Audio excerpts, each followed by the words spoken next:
শিলগুটি আহিব বুলিহে মই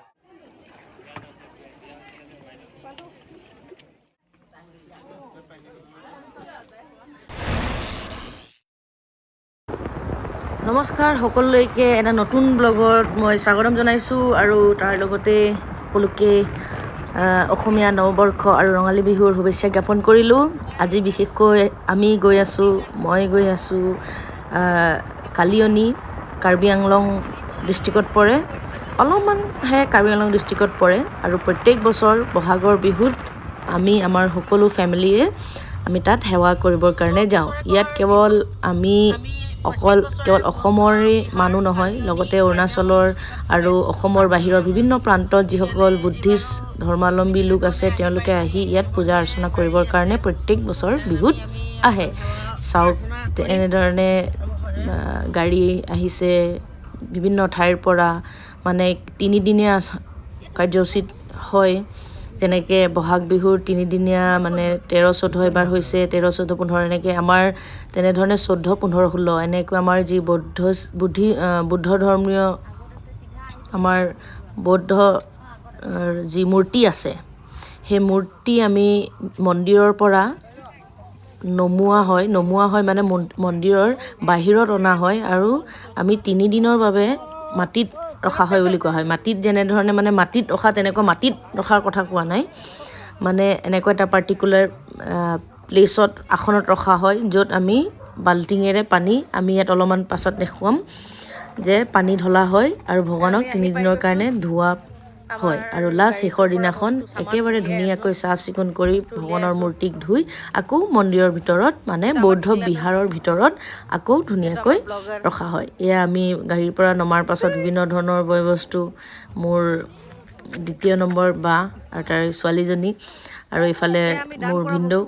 আমাৰ এই তুতপতীয়াকটোতো চিনি পায়। তো এনেকৈ আমি বস্তু বাহানি যি দান কৰিবৰ কাৰণে আনিছোঁ, যেনেকৈ আমাৰ পুথি বা লিক যিসকলে জানে, টাই ভাষী যিসকলে হয় তেওঁলোকে জানে, লিক আমি দান কৰিবৰ কাৰণে আহিছোঁ ইয়াত। আৰু তেনেধৰণে তাত যি মানে দান কৰিবলগীয়া বস্তু আছে,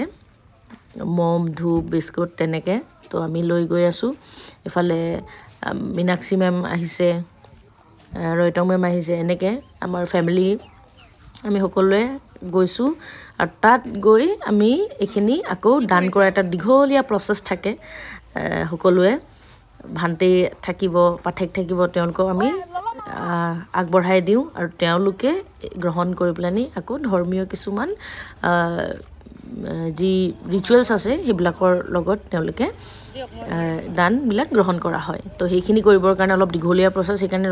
ৰ'ব লাগিব। কিন্তু এইখিনি যোৱাৰ আগতে আমাৰ বৌদ্ধ বিহাৰটো আমি ভাল ধৰণে চাব পাৰিম। ইয়াক আমি এই যি বৌদ্ধৰ বিহাৰ যথেষ্ট মানে সুন্দৰ, গেটবিলাক আপোনালোকে চাব পাৰে, অলপ ভালকৈ দেখাই দিম এইফালে। তো এই বৌদ্ধ বিহাৰৰ যিখিনি মানে বিল্ডিংছ বনোৱা হৈছে, এই সকলো বিল্ডিংছবিলাক কোনোবাই ব্যক্তিয়ে দান কৰিছে, আৰু ঠিক তেনেধৰণে আমাৰ গোটেই ৰাইজে মিলি তেনেধৰণে দান কৰা হৈছে, বনোৱা হৈছে। তেওঁলোকে ডনেশ্যন যিমান পোৱা হৈছে চব ইমান ধুনীয়াকৈ বনোৱা হৈছে। এতিয়া যোনে দান কৰিছে তেওঁলোকৰ নাম ল'বলৈ অলপ অসুবিধা হ'ব,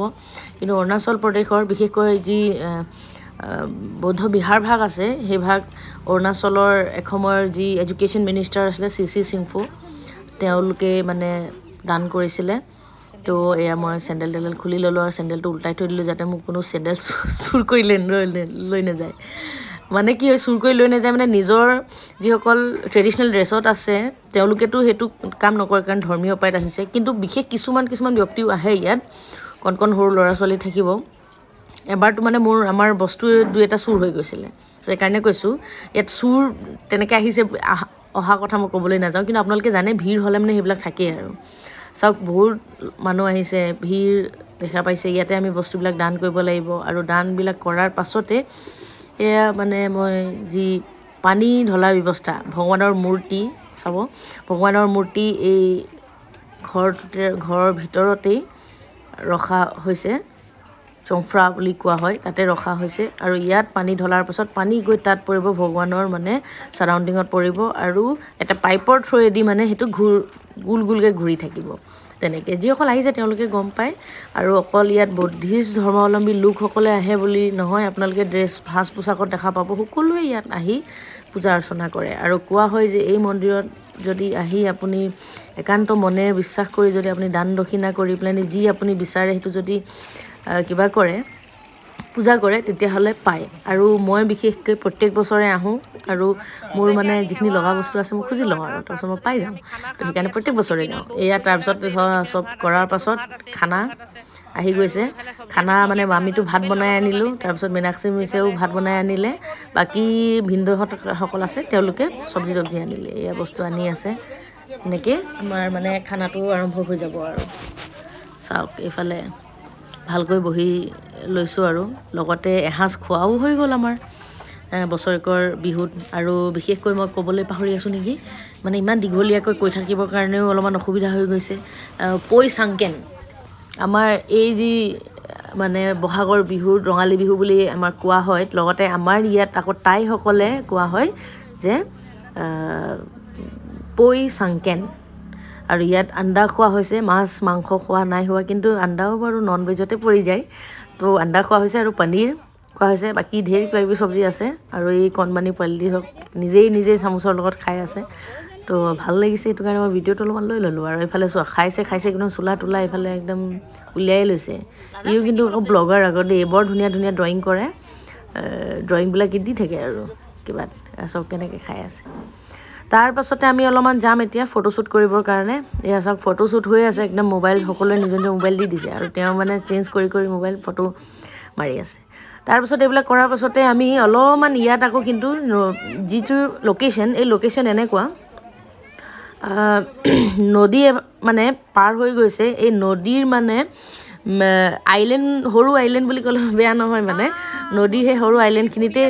মন্দিৰভাগ মানে অৱস্থিত বৌদ্ধ বিহাৰভাগ অৱস্থিত আৰু এয়া আমাৰ দেউতা আৰু আমাৰ তাৱৈ বহুত দিনৰ মূৰত লগ পাইছে তেওঁলোকে দুয়োজনে গছৰ তলত বহি পেলাই এনেকৈ আৰু আড্ডা মাৰি আছিলে মই ভিডিঅ' কৰি থাকোঁতে দেখা পাই গ'লোঁ তো লগতে আৰু ভিডিঅ' কপি লৈ ল'লোঁ ফটো লৈ ল'লোঁ আৰু কি কৰি আছে বুলি তো এনেকৈ আমি এতিয়া নদীৰ ফালে যাম নদীৰ ফালে হৈ থাকে একেবাৰে চবতকৈ এনজয়মেণ্টটো মানে যিটো আমি পৈ চাংকেনক ৱাটাৰ ফেষ্টিভেল বুলিও কওঁ তো এই ৱাটাৰ ফেষ্টিভেলটো মানে চেলিব্ৰেশ্যন হয় আৰু সকলোৱে ইজনে সিজনক মানে পানী ঢলা হয় লেতেৰা পানী নহয় চফা পানী একচুৱেল তো নদী থাকিলেতো আৰু চনেপে চোহাগা নদী হ'লেতো নদীৰ পৰা পানী লৈ পেলাই ঢালিব পাৰোঁ এইফালে চব কেৱল আমাৰ মানে বুদ্ধিষ্ট ধৰ্মাৱলম্বী লোকেই নহয় যথেষ্ট বেলেগ লোকসকলেও আহিব এতিয়া পানী খেলি থাকোঁতে আপোনালোকে দেখা পাব তো লাহে লাহে আৰু আমি এনেকৈ আগবাঢ়ি আছোঁ অলপ দূৰত যাব লাগিব এবাৰটো মানে 500-800 মিটাৰমান দূৰত আছে তো তেনেকৈ আমি আগবাঢ়ি গৈ আছোঁ তো অলপমান স্পীড কৰাই দিওঁ ইমানকৈ কৈ থাকিবৰ কাৰণে অলপ অসুবিধা হৈছে ভিডিঅ'টো অলপমান নহ'লে দীঘলীয়া হৈ যাব তো এনেকৈ গৈ লাষ্টত মই কৈছোঁ যে সোনকালে আহ তাৰপিছত লাষ্টত গৈ ফাইনেল ডেষ্টিনেশ্যনটো আমি পাই গ'লোঁ ইয়াত হৈ আছে মানে বিশেষকৈ ডেকা গাভৰুসকলৰ কাৰণে পানীৰ যিটো ৱাটাৰ ফেষ্টিভেল এই ৱাটাৰ ফেষ্টিভেলটো আৰু এই ৱাটাৰ ফেষ্টিভেলটো অকল অসমৰ আমাৰ ইয়াতেই হয় বুলি কথা নাই অৰুণাচলত হয় থাইলেণ্ডত হয় সংক্ৰান্ত বুলি কোৱা হয় থাইলেণ্ডতো হয় আৰু যি আপোনালোকে কোনোবাই যদি গৈছে টেঙাপানী আমাৰ এইবাৰ আমি যে টেঙাপানী গৈ আহিছিলোঁ আমাৰ এক্সকাৰ্ছনত যি গল্ডেন পাগোডা আছে অৰুণাচলত তাততো আৰু বেছি ধুনীয়াকৈ হয় ইয়াত চাওক একেবাৰে কান্ধতে উঠাই লৈছিল ল'ৰা এটাই ব'ল মানে ইয়াতে চবেই বেলেগ বেলেগ ড্ৰেছ লৈ আহিছে তাৰপিছত এইবিলাক কৰা মেলাৰ পিছত আকৌ ড্ৰেছ পিন্ধি পেলাই আকৌ যাবহি তো তেনেকৈ ফালে পানী বেছি দ নহয় সেইকাৰণে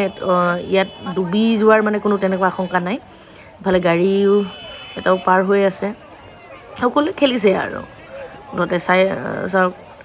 অলপমান সেইদিনাখন মানে যিদিনাখন হৈছে আমাৰ অলপমান গৰমো আছিল সেইকাৰণে ভালকৈ পাইছে আৰু পানীতে ডুবি লৈছোঁ আৰু মইতো পানী বুলি ক'লে মানে বিশেষকৈ এনেকুৱা এলাৰ্জি অলপ হৈ যায় এনেকুৱা পানী যদি লাগি যায় তো সেইকাৰণে মই দূৰৰ পৰাহে নিৰীক্ষণ কৰি আছোঁ সকলোৱে কেনেকুৱা কৰিছে আৰু তেওঁলোকে যিমান ফূৰ্তি কৰিছে মই তেওঁলোকক চাই ফূৰ্তি লাগিছে মোৰ তো তেনেকৈ এইফালেও ল'ৰাবিলাকে একদম সাঁতুৰিছে নে বেলেগকে লগাইছে দিছে নাজানো আৰু এইফালে যিসকলে পানীক ভয় কৰিছে চাইডে থিয় হৈ আছে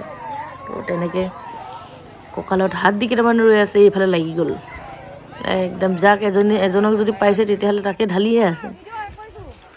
আমাৰ এইফালে খুনচেং আৰু এইফালে আমাৰ ইউৰিকো, ইফালে ককায়েক জ্ঞান কলকাতাৰ পৰা আহিছে।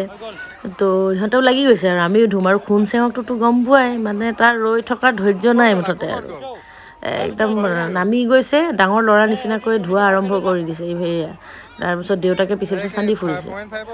আমি ওপৰৰ পৰাই চাই আছোঁ আৰু গোটেইকেইজনে লাগি আছে এতিয়া। আৰু আমাৰ ইউৰিকোও কম নহয়, ইউৰিকোও লাগি আছে। এইফালে ডাঙৰ ককায়েকে আকৌ অলপমান লাজ কৰিছে, সি মানে বহুত দিনৰ মূৰতহে মানে কলকাতাৰ পৰা আহিছে যে, সেইকাৰণে মানে অলপমান ইজি ফিল হোৱা নাই, মানে ইজি হোৱা নাই আৰু চাই থাকিলেতো বহুত দেৰি হৈ যাব ইহঁতক যদি, আৰু বহুত দেৰি এনেকৈ বহুত দেৰি পানীত খেলি থাকিলে। তাৰপাছতহে আমি যেনে তেনে কৈ উলিয়াই মেলি কৰি আনিলোঁ। আৰু বিশেষকৈ আজিৰ মানে অনুষ্ঠানটোৰ ইয়াত অহাৰ যি মানে পৰ্ব কৰিলোঁ আৰু বছৰেকৰ বিহুৰ মনটোও ভাল লাগি গ'ল। এনেকৈ তাৰপাছত আহি আৰু এই ৰঙাজানৰ এইখিনিতে আমি একাপ কফি খালোঁ। তাৰপাছতে ঘৰ মোৱা হ'লোঁ আৰু, কাৰণ ঘৰ পোৱাৰ পাছততো আৰু বিহু উদযাপন কৰিবলৈ আছেই, বিহু নাচিবলৈ আছে, এইবিলাক আছে। তো তেনেধৰণে সকলোকে পুনৰ এবাৰ ৰঙালী বিহুৰ শুভেচ্ছা জ্ঞাপন কৰিলোঁ, পৈচাংকেনৰ শুভেচ্ছা জ্ঞাপন কৰিলোঁ। তো বাই বাই, চি ইউ। আৰু ভিডিঅ'টো ছাবস্ক্ৰাইব কৰিব যদিহে প্ৰথমবাৰৰ বাবে চেনেলত আহিছে যদি, আৰু লাইক কৰিবলৈ নাপাহৰিব। বাই। আৰু বিশেষ বিভিন্ন ধৰণৰ আমাৰ ভিডিঅ'জবিলাক, এৱাৰনেছ ভিডিঅ'জবিলাক চাবৰ কাৰণে আপোনালোকে ষ্টে টিউন কৰি ৰাখিব। এডুকেশ্যনেল ভিডিঅ'জ বিশেষকৈ ইয়াত আপলোড হয়, কিন্তু মই যিহেতু অলপমান ফুৰা মেলা কৰি ভাল পাওঁ, চ' সেইকাৰণে মোৰ ব্লগিঙৰ ভিডিঅ'জো কিছুমান আপলোড কৰি দিওঁ, কাৰণ মোৰ দুটা চেনেল চলাই থাকিবৰ কাৰণে মোৰ ওচৰত সময় অকণো নাই। চলো বাই বাই।